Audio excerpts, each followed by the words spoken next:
আসসালামু আলাইকুম।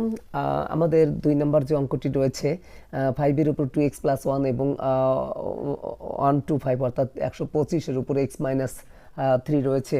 তো এখানে দেখা যাচ্ছে যে আমাদের এইটা সমান এটা হলে x এর মান কত, এটা আমাদের প্রশ্ন চেয়েছে।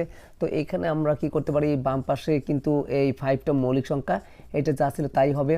আর এখানে 125 মানে কিন্তু আমরা জানি 5 এর উপর 3 পাওয়ার, কারণ 5 গুণন 5 গুণন 5, তাহলে ভিত্তি একই হলে গুণনের সময় পাওয়ারগুলো যোগ করতে হয়, তাহলে কিন্তু এখানে 125 মানে কিন্তু 5 এর উপর 3 পাওয়ার হবে। এই জন্য 125কে তুলিতে 5 এর উপর 3 পাওয়ার, আর উপরে কত x মাইনাস 3 ছিল। আর এখানে হচ্ছে 5 এর উপর কত 2x মাইনাস প্লাস 1, আর পাওয়ার উপর পাওয়ার থাকলে পাওয়ার উপরে গুণ করতে হয়, তাহলে 5 থাকবে, 3 এর সাথে x গুণ দিলে কত হবে 3x, 3 থেকে কত হবে 9 হবে। তো এখানে আবার সমান চিহ্নের উভয় পাশে যদি ভিত্তি সমান হয় তাহলে পাওয়ার সমান, যেহেতু 5 5 ভিত্তি সমান তাহলে পাওয়ারগুলো কি হবে, সমান হবে। এই পাশে বাম পাশে পাওয়ার রয়েছে হচ্ছে 2x প্লাস 1, ডান দিকে পাওয়ার রয়েছে 3x মাইনাস কত 9।